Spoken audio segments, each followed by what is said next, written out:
weekend natin. Anong gagawin natin?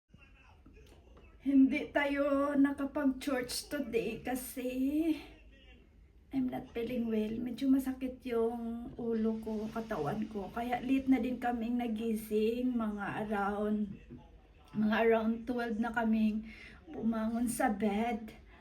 At kumain kami agad pagbangon namin. Kasi nga, late na, sobrang late na talaga yung breakfast, 12 o'clock na. So normally pag weekend, yung breakfast namin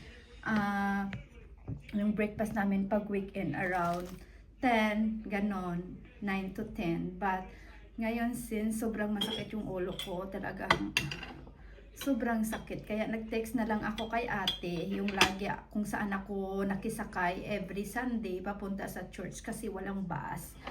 So nag-text ako na hindi ako makapagsimba today. At medyo masakit yung lalamunan ko din. Kaya nag-coffee lang ako while nag-bread. Which is ito naman talaga yung breakfast namin, bread at coffee. At sa anak ko naman ay bread at milk. So, ayun. Dito relax lang sa harap ng table. At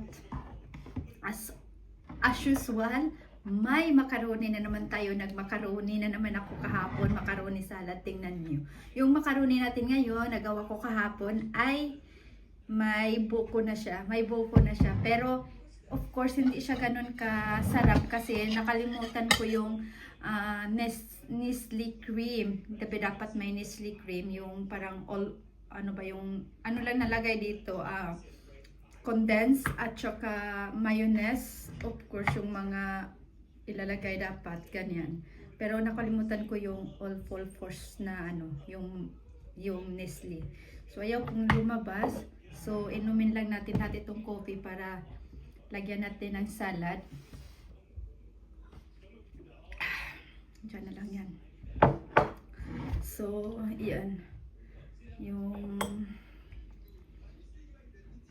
hindi tayo nakapagsimba today. So, as usual, basta weekend.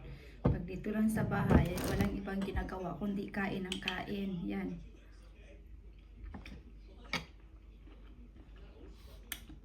Okay naman siya yung sarap, pero mas maganda talaga kung may all-purpose cream.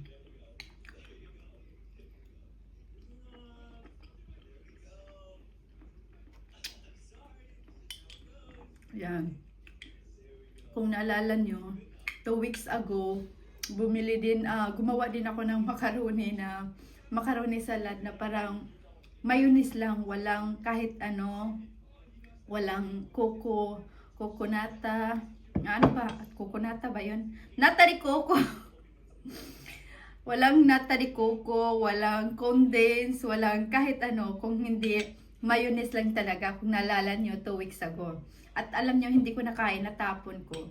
Dahil sa sobrang favorite ko talaga yung macaroni salad. Kaya, lagi akong gumagawa. So, natapon ko. May tumawag sa anak ko.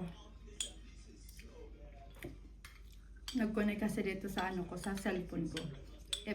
Lahat kasi ng mga activities niya sa cellphone niya, nagko-connect lahat dito sa akin. Ginagawa ko po yan para ma-monitor ko siya.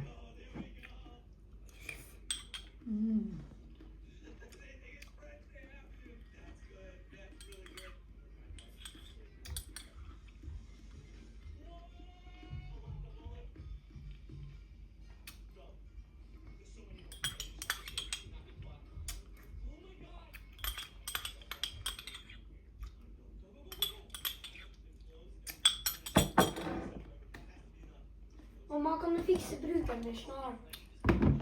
Jag ska ringa Tobias.